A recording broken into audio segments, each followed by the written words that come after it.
আজি 1960 পৰাই অসমৰ কছাৰী জনগোষ্ঠীৰ জনজাতিকৰণ দাবী কৰিছে 1996 সকলো বিধি ব্যৱস্থা সম্পূৰ্ণৰ কাৰণে তৰাণজিৎ মহামানিম ৰাষ্ট্ৰপতি আমাক জনজাতিকৰণ কৰিছিল আৰু বৰ্তমান থকা আজি বিজেপি নেতৃত্বাধীন চৰকাৰখনে আজি কছাৰীৰ লগতে অসমৰ 5 জনগোষ্ঠীৰ জনজাতিকৰণ বিষয়টো সমাধান কৰাৰ কাৰণে এক যোগাত্মক ভূমিকা লৈছে আৰু আজি আমাৰ কাৰণে কছাৰী আৰু 5 জনগোষ্ঠীৰ কাৰণে এটা ঐতিহাসিক দিন যে এই বিষয়টো সমাধান কৰাৰ ক্ষেত্ৰত আজি অসম বিধানসভাত জনজাতিকৰণৰ প্ৰতিবেদন আজি ডক্টৰ হিমন্ত বিশ্ব শৰ্মাৰ নেতৃত্বাধীন চৰকাৰখনে আজি উত্থাপন কৰিছে কিন্তু এনেকুৱা ধৰণৰ এটা পৰিৱেশ পৰিস্থিতিৰ মাজতে আমি দেখিলোঁ যে আজি বড়োলেণ্ড ইউনিভাৰ্চিটিৰ কিছুসংখ্যক ছাত্ৰ ছাত্ৰী আজি এটা গণতান্ত্ৰিক শাসন ব্যৱস্থা মানে বিডিচিৰ সচিবালয়ত তেওঁলোকে অনাধিকাৰ তেওঁলোকে আজি প্ৰৱেশ কৰি আজি গেট ভাঙি তেওঁলোকে আজি তাত হুলস্থুল কৰিছে এইটো কেনেকুৱা ধৰণৰ কথা এইটো কেতিয়াও ডেমক্ৰেটিক হ'ব নোৱাৰে কেতিয়াও গণতান্ত্ৰিক আন্দোলন হ'ব নোৱাৰে কাৰোবাৰ কিবা অসুবিধা আছে কাৰোবাৰ যদি সন্দেহ আছে সেই কথাবিলাক তেওঁলোকে ৰাজ্য চৰকাৰৰ যথেষ্ট স্থানত ক'ব লাগে আমি পূৰ্বেই কৈছোঁ যে বৰ্তমানৰ জনজাতিসকলৰ অধিকাৰ সৰ্ব নোহোৱাকৈ 5 জনগোষ্ঠীক জনজাতিকৰণ কৰক সুদীৰ্ঘ দিন ধৰি মই সদু কশ্যপৰ ছাত্ৰ সন্থাৰ লগত জড়িত 2006 চনত নিখিল বড়ো ছাত্ৰ সন্থাৰ কোকৰাঝাৰ বাজানশালীৰ মুখ্য কাৰ্যালয়ত আমি বহিছিলোঁ তদানীন্তন তেওঁলোকৰ সভাপতি ৰণবুৰা নাৰ্জাৰী আৰু আমাৰ মাজত লিখিত প্ৰস্তাৱ হৈছিল যে বৰ্তমানৰ জনজাতিসকলৰ অধিকাৰ সৰ্ব নোহোৱাকৈ জনজাতিকৰণলৈ আমাৰ আপত্তি কৰিব লগা নাই একেদৰে সদু অসম ছাত্ৰ সন্থাও তেওঁলোকে লিখিতভাৱে দিছে জনজাতিসকলৰ অধিকাৰ সৰ্ব নোহোৱাকৈ কৰিছে আৰু শেহতীয়াভাৱে আমি আমাৰ নেতাসকলে কৈছে বা মই পূৰ্বেই কৈছোঁ যে বৰ্তমানৰ জনজাতিসকলৰ যি 10% যিটো ৰিজাৰ্ভেশ্যন সি বিধানসভাতে হওক সি উচ্চ শিক্ষাৰ নামভৰ্তিকৰণৰ ক্ষেত্ৰতে হওক সৰ্বভাৰতীয় বা অসমৰ চাকৰি বাকৰি ক্ষেত্ৰতে হওক আৰু বিভিন্ন ক্ষেত্ৰত যিটো তেওঁলোকৰ 10% সংৰক্ষিত যিটো ব্যৱস্থা আছে সেই ব্যৱস্থাটোত কোনো ধৰণৰ অধিকাৰ ক্ষতি নোহোৱাকৈ আমাক জনজাতিকৰণ কৰিবলৈ আৰু আমি এই কথাটো কৈছোঁ আৰু শেহতীয়াভাৱে আমি দেখিছোঁ যে আজি নিখিল বড়ো ছাত্ৰ সন্থাৰ সভাপতি ডাঙৰীয়া হওক আমাৰ টংকেশ্বৰ ৰাভা ডাঙৰীয়া হওক আদিত্য খাগলাৰ ডাঙৰীয়াই হওক তেওঁলোকেও পৰৱৰ্তী সময়ছোৱাত কৈছে যে আমাৰ বৰ্তমানৰ যিটো ৰিজাৰ্ভেশ্যন এই অধিকাৰ ৰিজাৰ্ভেশ্যন যদি ক্ষতি নোহোৱাকৈ স্থিৰ কৰে তেতিয়াহ'লে আমাৰ ক'ব লগা নাই কিন্তু সেই কথাটো আজি জনজাতি সংগঠনবিলাকে কোৱাৰ পিছত চিচিটোৱে কোৱাৰ পিছত আজি তেওঁলোকৰ একাংশ সমৰ্থক এই ছাত্ৰ ছাত্ৰীয়ে আজি যি ধৰণৰ এটা পৰিৱেশ পৰিস্থিতি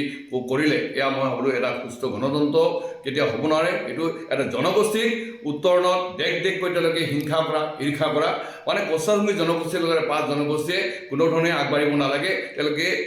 মানে আমি সন্দেহৰ ভাৱটো দূৰ কৰাৰ পিছত তেওঁলোকে আজি দেশ কৰি বিৰোধিতা কৰিছে আমি পূৰ্বেই কৈছোঁ আৰু আমি 2021-22 চনত মুখ্যমন্ত্ৰী মহোদয়ৰ ওচৰত আমি এখন প্ৰতিবেদন দিছিলোঁ আৰু সেই সময়ত আমি কৈছিলোঁ যে বৰ্তমানৰ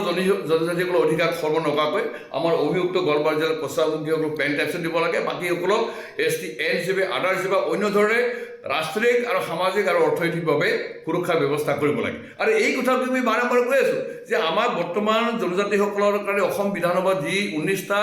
সংৰক্ষিত বিধানসভা আছে যি 2টা লোকসভা সমষ্টি সংৰক্ষণ আছে তাৰ উপৰি জনজাতি স্বায়ত্তশাসিত পৰিষদসমূহত বৰ্তমান জনজাতিসকলৰ কাৰণে যি সংৰক্ষিত আসন আছে তাৰ আমাৰ নালাগে আমাক সুকীয়াকৈ আসন সংৰক্ষণ কৰাৰ ব্যৱস্থা কৰক আনহাতে উচ্চ শিক্ষাৰ নামভৰ্তিকৰণৰ ক্ষেত্ৰতে হওক সৰ্বভাৰতীয় ক্ষেত্ৰতে হওক বা আজি অসমৰ চৰকাৰৰ যিবিলাক চাকৰি সংৰক্ষণৰ ব্যৱস্থা তাতো আমাৰ নালাগে পশ্চাদমুখীসকলে আমি মানে সামাজিকভাৱে বা আমি উচ্চ শিক্ষাৰ নামভৰ্তি কৰিবৰ কাৰণে বা আমি চাকৰি বাকৰি কৰি পাবৰ কাৰণে আমি আন্দোলন কৰা নাই আমি কৈছোঁ যে আমাক সাংবিধানিক এটা সুৰক্ষাৰ ব্যৱস্থা কৰিবলৈ আমাক ৰাষ্ট্ৰীয় অধিকাৰ লাগে আমাক লেণ্ড ৰাইটছ লাগে জনজাতি হিচাপে আমি জনজাতি পূৰ্বৰ পৰা আমি জনজাতি আমাৰ যদি বুৰঞ্জী অধ্যয়ন কৰি দেখিব যে পশ্চাদমুখীসকল আমি মানে জনজাতি মূলৰ ব্যক্তি গতিকে আজি কছাৰী জনগোষ্ঠীৰ জনজাতিৰ প্ৰাপ্য অধিকাৰ আছে আমাৰ সকলো বিধি ব্যৱস্থা আছে আৰু সেইকাৰণে 2019 চনত আজি কেন্দ্ৰত থকা বিজেপি নেতৃত্বাধীন চৰকাৰখনে ৰাজ্যসভাত জনজাতিকৰণ বিধেয়ক উত্থাপন কৰিছিল আৰু আমি আগতেই কৈছোঁ এতিয়া কৈছোঁ পূৰ্বে কৈছোঁ যে বৰ্তমানৰ জনজাতিসকলৰ অধিকাৰ সৰ্ব নোহোৱাকৈ আমাক জনজাতিকৰণ আৰু এই কথাটো আমি বাৰম্বাৰ কোৱাৰ পিছত আৰু তেওঁলোককো আজি ৰাজ্য চৰকাৰে সন্তুষ্ট কৰাৰ পিছত আজি অভিযুক্ত গোৱালপাৰা জিলা বা মৰাণ মটকক আজি জনজাতি প্লেচ হিচাপে ৰিজাৰ্ভেশ্যনৰ বা অন্য বাকী জনগোষ্ঠী ৱাই হিচাপে অন্য ধৰণে যিটো সংৰক্ষণৰ তালিকাভুক্ত কৰাৰ কাৰণে যে ৰাজ্য চৰকাৰৰ প্ৰতিবেদনত যি কথাবিলাক আজি হয়তো উল্লেখ আছে এই কথাবিলাক জনাৰ পিছত তেওঁলোকৰ অধিকাৰ সৰ্ব নোহোৱা বুলি নিশ্চিত হোৱাৰ পিছত আজি তেওঁলোকে কি কাৰণৰ বিৰোধিতা কৰিছে এইটো অবুঝাটো গতিকে ইয়াত তৃতীয় শক্তি নিশ্চিতভাৱেই আছে পূৰ্বেও এছামে উচ্চতলৈ দি আমাৰ জনজাতিৰ মৰ্যাদাৰ পৰা আমাক বঞ্চিত কৰিছিল একেদৰে বৰ্তমান ৰাজ্য চৰকাৰৰ যিটো আন্তৰিকতা মুখ্যমন্ত্ৰী মহোদয় ডক্টৰ হিমন্ত বিশ্ব শৰ্মাই বিজেপি চৰকাৰখন বিষয়টো সমাধান কৰাৰ কাৰণে যি প্ৰচেষ্টা লৈছে এইটোক আজিয়ে দেশ বাধা প্ৰদান কৰি এই জনগোষ্ঠীটোক অধদমিত কৰি ৰাখি ৰাজনৈতিক সামাজিক অৰ্থনৈতিকভাৱে এই জনগোষ্ঠীটোক নিশেষ কৰাৰ এক মানে পৰিকল্পনা আৰু সেইকাৰণে তেওঁলোকে আজি তেওঁলোকৰ অধিকাৰ সুৰক্ষিত হোৱাৰ কথাটো নিশ্চিত হৈ যোৱাৰ পিছতো তেওঁলোকে আজি আমাক আজি বিৰোধিতা কৰিছে একাংশ ছাত্ৰী তেওঁলোকৰ সমৰ্থকে আজি বিৰোধিতা কৰিছে এয়া সুস্থ গণতান্ত্ৰিক ব্যৱস্থাত কেতিয়াও হোৱা এটা অতি দুৰ্ভাগ্যজনক কথা